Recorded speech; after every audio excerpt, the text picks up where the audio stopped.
예, 유엔군 사령부가 북한 병사의 귀순 과정을 촬영한 CCTV 영상 공개를 일단 보류했습니다.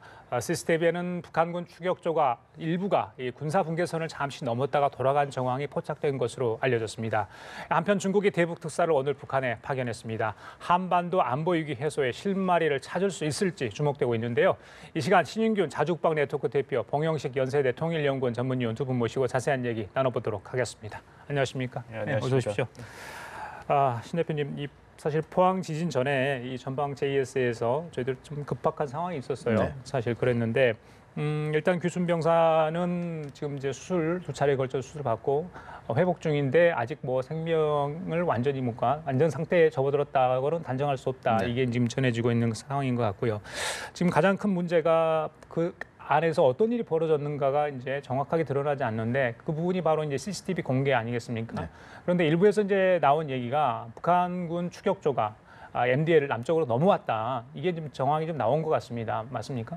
네, 그렇게 좀 알려지고 있습니다. 예, 예. 뭐 공개는 정확하게 하지 예. 않았기 때문에 얼마를 확실하지는 않습니다. MDL 이남으로 넘어온 겁니까? 이게? 뭐한 두세 걸음 넘어온 것 같다. 예. 뭐 그 거리로 따지면 한 2, 3m 2, 정도. 3m 요? 이제 순식간에 넘어왔다가 왜냐하면 이제 뛰어오는 반동이 있으니까 뭐 남해커께서도 가보셨겠지만은 예, 예. 거기 MDL을 구분하는 뭐 특별한 선 같은 거나 뭐 철조망 뭐 이런 게 없지 않습니까? 예. 그냥 일반 도로예요. 도로인데 여기서부터는 남측, 저기서부터는 북측. 옛날에는 75년 이전에는 그걸 같이 경비하다가 예. 공동 경비구역이었죠. 그러다 75년도 그 도끼 만행 사건 이후로 남과 북을 이제 MDL을 그어서 따로 예. 이제 경비하는 예. 그런 구역이 됐는데 예. 우리가 생각하고 있는 GP, GOP 이런 그 일반 비무장지대는 철책이 있습니다. 근데 여기는 철책 전혀 없고 그냥 그렇죠. 뭐 아스팔트 도로고 뭐 이런 상황인데 그걸 이제 나중에 CCTV를 분석해 보니까 예. 그 추격조 4명 중에서 추격조 3명 그리고 초소에 있는 그 북한군 병사 1명 해서 4명 중에서 예. 1명 정도가 예. 넘어온 것 같다라는 것이죠. 예. 그러면 넘어왔으면 그건 정전협정 위반은 맞습니다. 예. 다만 그 워낙 짧은 거리를 창졸지간에 넘어왔다가 그렇죠. 뒤에서 불러서 지금 화면 네. 보면 지금 북한군 병사의 시멘트 쪽으로 볼록 올라온 부분 저게 이제 사실은 저게 MDL이죠. 그렇죠. MDL이 표시해 놓은 거죠. 네네. 그런데 이제 저기 파란색 지붕으로 되어 있는 저 건물 안은 저런 표시가 없지 않습니까? 없죠. 네네. 저기는 얼마든지 넘어 다닐 수 있는 상황 그렇습니다. 아닌가요? 네. 그리고 이제 저 그 볼록 튀어나온 부분도 예. 저 파란색 지붕의 집과 집 사이에는 저 부분이 있는데 예. 저 집들이 끝나고 저런 그 조그만 화면이 1층짜리 되면 좀 건물이 보여주시죠. 한 예. 6개가 있는데 그 양쪽으로는 또 없어요, 저게. 그 사이사이에만 있거든요. 예. 따라서 어디가 정확하게 MDL이다라고 구분할 수가 없고 예. 또 이제 저 북한 병사가 저 선을 보고 뛰어왔겠습니까? 예. 아니면은 그 도망가고 있는 그 귀순 병사를 보고 뛰어갔겠습니까? 그러면 자기 시선이 앞을 보고 있지 땅을 보고 뛰지는 않거든요. 예. 만약에 땅을 정확하게 살피고 왔으면은 이게 MDL이구나 할 텐데 예. 조금 그런 면이 있고 그 뒤에서 불렀다는 거 아니겠습니까? 예. 그래서 이게 넘어왔구나 해서 바로 돌아갔다고 하는데 뭐 어쨌든 MDL을 넘었습니다. 예. 넘은 것은 정전협정 위반인데 워낙 창졸지간에 일어난 것을 가지고 현장에서 즉각적으로 뭔가를 했어야 되냐? 예. 그건 이제 어떤 그 제론의 여지가 좀 있죠. 그렇죠. 자, 봉 의원님, 그 유엔사가 CCTV 공개 여부를 일단 보류를 했습니다. 좀 더 이제 물론 유엔군 사령관이 결정을 해야 되는데 뭐 일본 출장 관계로 아직 결정을 못했다. 뭐 이런 보도가 지금 나와 있는데, 자 일단 공개를 두고도 좀 고심할 수 있는 부분이 있나 보죠, 저게? 네, 그렇습니다. 그 대표님께서 말씀하신 대로 그 북한 병사가 MDL을 그냥 몇 걸음 넘어왔다 다시 갔다는 걸 가지고 얼마나 확대해서 이걸 문제시 삼을 것인가. 그래서 이제 남북 관계라든지 한반도 안보 정세 차원에서 크게 생각할 이유가 있죠. 뭐 국민의 알 권리를 존중하는 것도 있지만 지금 이제 부상당한 병사가 만약에 회복의 길로 더 접어든다면 더 정확한 그 정황 설명이 어차피 제공이 될 테니까 좀 시간을 두고 그 CCTV 기록과 이제 생존한 병사의 이제 증언을 합쳐서 대국민의 그 설명을 하는 것도 이제 일리가 있고 또 이제 문재인 정부가 그때 이제 베를린 선언에서도 얘기했지만 한반도의 긴장 완화와 대화의 물꼬를 트기 위해서 몇 가지 제안을 북측에 했지 않습니까? 그 중에 하나가 평창 올림픽 참가 그리고 뭐 7월 27일 그 정전협정 사인한 날로부터 이제 상호 적대행위 중지, 이산가족 상부 이런 걸 제시했는데 다 북측이 거부를 하거나 무시를 했거든요.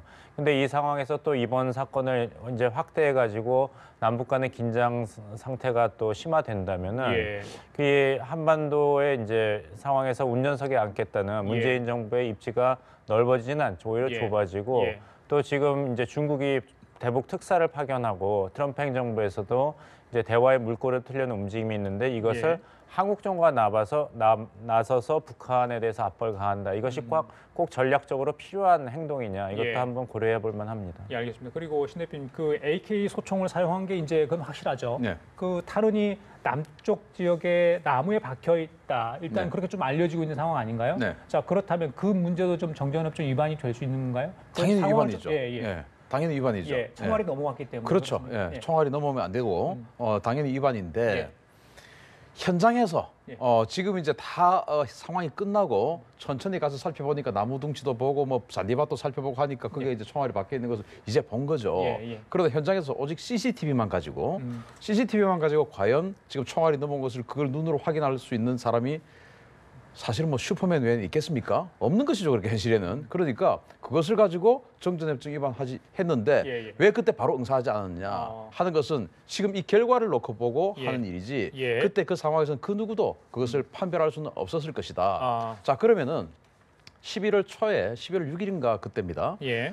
전방에 있는 우리 GP에서 기관총 조작을 하다가 그 K6 기관총 4발을 북측을 향해서 쐈습니다. 그건 엄연한 사실이에요. 그리고 또 정전협정 위반한 거죠, 우리도. 예. 그럼 북한 또 우리에게 대응 사격을 했나? 안 했습니다. 실수했지 않습니까?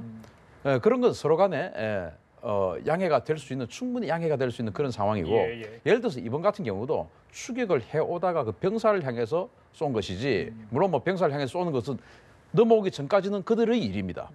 넘어오고 나서는 이제 그때는 우리를 향해서 망명해온 그렇죠.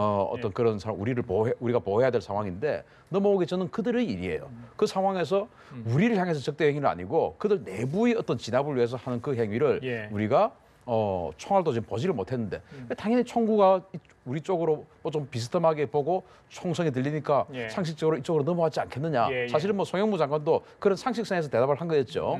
그랬기 때문에 우리는 찾지도 않고 당연히 넘어왔을 거야. 그러니까 예. 우리도 반격 사격을 하자. 어. 이거는 이 DMZ가 아니고 이 예. JSA 즉 공동경비구역 이 부분의 어떤 지금 그 존속 취지와는 맞지 않는 행위다라는 겁니다. 위원사가 이제 조사에 들어갈 텐데요. 뭐 이미 네. 들어갔겠죠. 네. 그런데 이게 이제 정전협정 위반이라는 게 드러난다 한들 지금의 상황, 그러니까 뭐 유엔사하고 북한군하고 통신 채널이 지금 제대로 가동이 안 되고 있다고 알고 없죠. 있는데 그렇다면 어떤 식으로 항의를 할 수 있는 겁니까? 그러면 항의할 수 없죠. 예. 네, 그래서 이제 송영무 장관이 성명을 발표하겠다. 뭐 이거 외에는 할 수가 없죠. 왜냐하면은 예. 지금 이제 이 정전협정의 당사자가 예. 우리는 그때 이제 이 북진 통일을 계속 주장을 했기 때문에 한국군은 빠졌고 우리를 대신해서 유엔군 그리고 이제 북한은 북한군과 중국군이 해서 이렇게 삼자가 협정한 게 정전협정 아니겠습니까?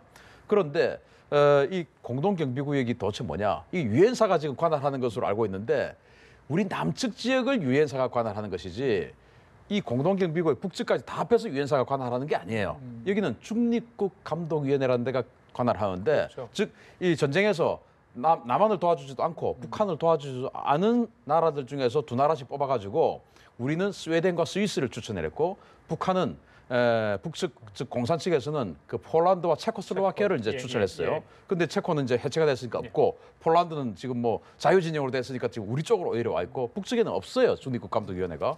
그러면은 사실은 공동경비구역 JSA처럼 정말로 중립국감독위원회 장교가 북한에 가서 예. 조사할 수 있는 권한 없습니다. 예. 그래서 지금 그 어떤 누구도 지금 북측에 가서 왜 쐈냐, 이건 무슨 일이냐라고 조사할 수 있는 권한 가진 사람 아무도 없고 예. 우리가 할 수 있는 일은 정전협정 위반했으니까 하고 규탄 성명을 발표하는 것. 그러나 그것도 지난 2013년이죠. 김영철 당시 정찰 총국장이 정전협정 파기한다고 했습니다.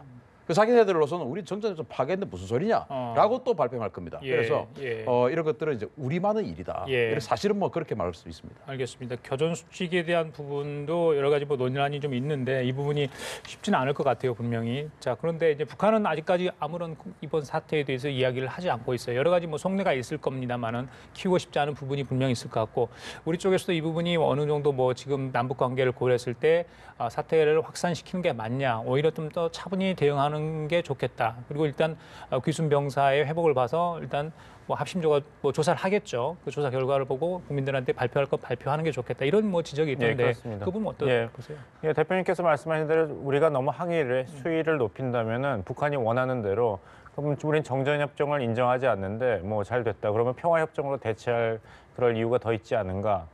그러면 대한민국 정부도 거기에 적극적으로 응하라 이렇게 북한이 되돌려서 칠 수가 있습니다. 예. 알겠습니다. 네, 그런 부분을 좀 조심을 해야 될 것 같고요.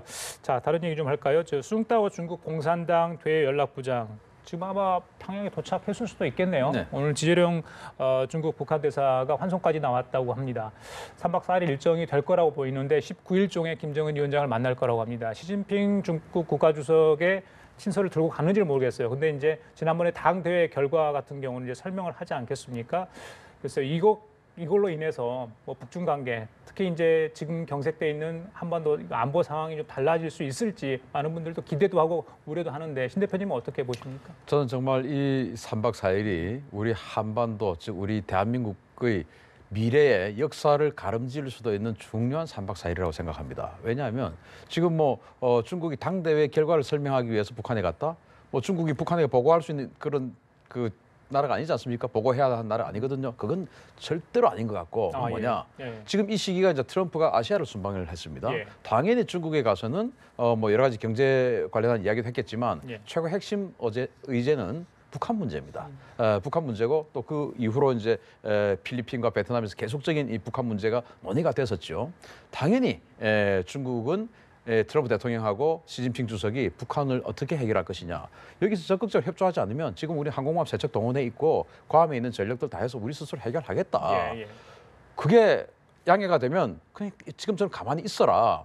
만약에 그게 싫으면 나서라라는 통첩을 했을 수도 있습니다. 예. 따라서 이 트럼프 대통령과 시진핑 주석 간의 어떤 그 회담 결과를 전달하러 가서 자, 우리가 이렇게 정도까지 해줄 수 있는데 예. 그럼 당신네들은 어떻게 할 거냐? 그럼 지금 정말로 미국을 공격할 수 있는 장거리 미사일까지 보여줄 거냐? 예. 아니면 여기서 스톱을 하고 뭔가 전향적으로 나와서 예. 궁극적으로 또 후퇴를 해서 이 핵을 폐기하는 수순까지 갈 수 있느냐? 만약에 못한다면 어디까지 후퇴를 할 수 있느냐? 예. 이런 것들을 논의하러 간 것이다. 그래서 정말로 이 북한 핵 문제가 예. 첨예하게 달리면서 지금 사실은 전쟁 위기가 고조되고 있는 상황에서 이 중국의 숭타오 대외 연락부장이 어느 정도로 김정은을 설득할 수 있느냐. 예. 트럼프 대통령의 의지가 시진핑 주석에게 들어갔을 것이고 예. 그 시진핑 주석이 또 조금 걸러서 예. 지금 특사를 보낸 것이고 예. 이게 어느 정도까지 이루어질 수 있느냐에 따라서 우리 한반도가 정말 전쟁을 할 수 있느냐 아니면 협상으로 이 위기를 타결할 수 있느냐 하는 중대한 기로라고 봅니다. 지금 북한이 2달 넘게 도발을 멈춘 상황인데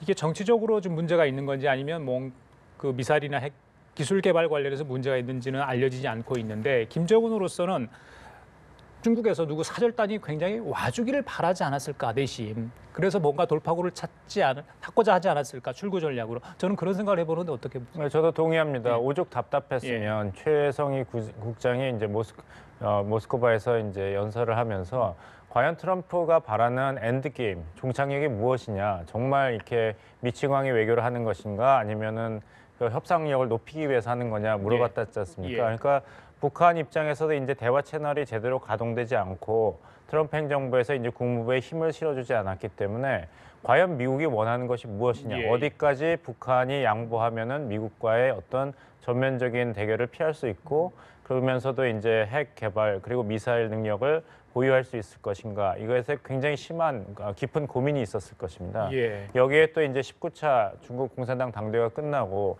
시진핑 정부가 주창한 것이 이제 중국 특색의 대국 외교를 하겠다, 신형 국제 관계를 형성하겠다, 그리고 새로운 시작에는 새로운 기상이 필요하다. 신시대라는 단어를 36차례나 썼거든요.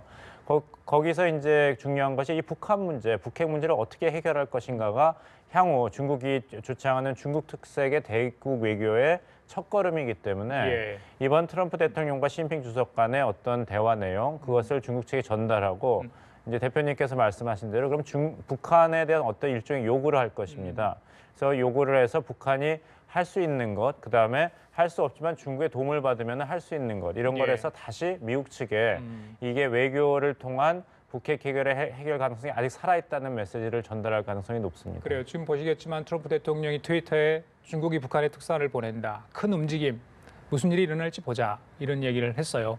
분명히 무슨 교감이 있었던 느낌인데 트럼프는 모 전략을 쓰기 때문에 어떤 의도에서 이제 트윗을 했는지 잘 모르겠습니다만은, 그런데 이제 그 쌍중단 얘기 관련해서 트럼프 대통령이 이제 중국 방문 관련해서 보고를 했죠. 보고를 했는데 그 쌍중단 관련해서 시진핑 주석과 어떤 다른 의견, 그러니까 분명히 이제 인정을 했다. 불가하다는 것을 시 주석이 인정을 했다. 이런 이야기를 했어요. 근데 그건 백악관 쪽에서도 확인을 했고.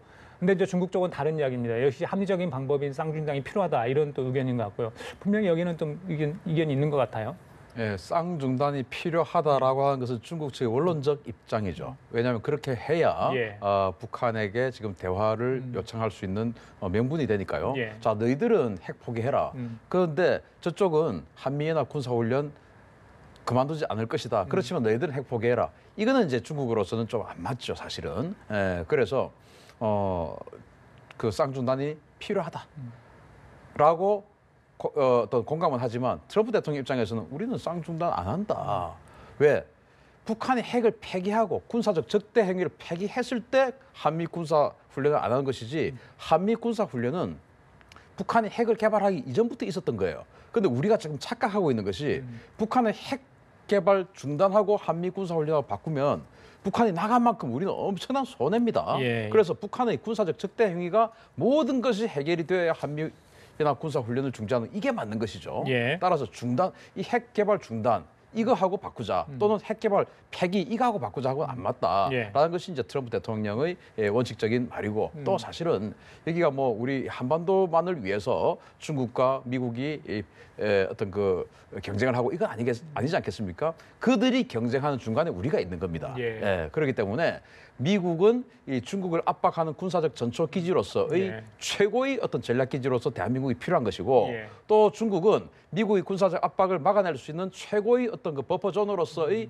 막아낼 수 있는 그 완충 지역으로서의 북한이 필요한 거예요. 거기에 이제 우리가 있는 것이지 예. 우리를 위해서 저들이 지금 만나서 우리를 위해서 해결해 줘 이거 아니거든요. 예. 그럼 미국은 자기네들이 북한에 핵이 있든 없든 핵은 무조건 없어야 되는데 없어도 한미연합 군사훈련을 계속하면서 한미 동맹을 공고하게 해야 예. 북한뿐만 아니고 예. 중국까지도 압박할 수 있는 미국의 어떤 그 국가 전략적 이익이기 때문에 이거하고는 안 바꿔주는 거죠. 알겠습니다. 근데 여기서 재밌는 거는 매티스 국방장관이 국무장관이 아닙니다. 국방장관이 이런 발언을 했죠. 북한이 세 가지를 하면 대화의 기회가 있다. 핵실험 중단, 그다음에 미사일 개발 중단, 그다음에 이런 그 WMD 기술이라든지 물질을 외부로 수출하지 않으면은 대화의 기회가 있다. 예. 이건 사실 국무부에서 얘기해야 될 조건이거든요. 그러니까 이게 쌍중단에 그 미국 정부가 동의를 하지는 않더라도 뭐 현실적으로는 쌍중단의 시작이라고도 볼 수 있는 것이죠. 이거 세 가지를 중단을 하면 북한이 대화를 미국이 응하겠다. 근데 그 대화의 조건이 이제 북한에서는 비핵화를 전제로 한 거는 절대로 응할 수 없다 그러고 미국은 비핵화를 꼭 필수 전제로 해야 된다 하지만 그거는 이제 양쪽이 타협을 하면 되는 것이기 때문에 어떻게 본다면 이제 쌍중단에 대해서 시진핑 주석과 트럼프 대통령이 어느 정도는 이 회색지대에서 동의를 했다고도 볼 수 있습니다. 실질적인 쌍중단이 일어난다면은 북한에서 먼저 시작해서요. 미국도 대화에 응하겠다. 그래서 이제 중국 외교부 대변인도 북핵 문제 해법으로서 쌍중단이 가장 합리적인 방법이라고 하면서 트럼프 행정부의 그런 해석에 대한 반대 의견은 제시했지만 그러면서도 중국의 입장은 일관되고 평화적인 회담을 재개하기 위한 조건을 만들기 위해서 쌍중단은 첫발일 뿐 종착점은 아니다. 그렇습니다. 그러니까 쌍중단을 하되 이제 뭐 연합훈련 중단은 그 다음에 이제 미국과 한국, 일본이 응하는 것이고 일종의 쌍중단의 첫 단계라고 할까요? 그것에 대해서는 중국 정부는 계속 일관된 입장을 북한한테 이야기하고 있다. 이렇게 해석할 수도 있는 것이죠. 미국이 새로운 어떤 군사적 압박 정책을 취하면서 어디까지 지금 사실은 뭐 어떤 치킨 게임 해서 이만큼 전진을 했으니까 미국이 어느 정도로 유리한 고지를 점령했냐면은 그동안은 사실은 뭐 북한만 핵실험을 하고 미사일 발사 실험해서 미국을 또는 우리를 공격할 수 있는 능력을 급상승시켰습니다. 계속 이제 우리는 그대로 정지해 있는 상태였고 근데 지금 미국이 내일이라도 북한을 공격해도 이상하지 않을 만큼 많은 전력을 갖다가 지금 준비를 시켰고 또 그럴 수 있을 가능성을 계속 보여주고 있습니다. 그래서 쌍중단, 이제는 한미연합 군사훈련을 중단하는 게 아니고 안 때리는 걸 중단하는 겁니다. 북한이 저 안 때려줄 테니까 이제 그러면 너희들도 핵실험 하지 마라. 여기까지 미국이 전진을 한 것이죠. 그래서 과거에 미국이 아무것도 안 할 때는 북한은 핵실험을 중단해 줄 테니까 그럼 너희들도 한미연합 군사훈련 중지해라. 이것까지가 바꾸는 거였는데 이제는 미국이 이만큼 올려놔서 그래 안 때리고 대화하자. 안 때릴게 대화하자. 북한은 안 때려주면은 이제는 그런 핵실험 중단하겠다.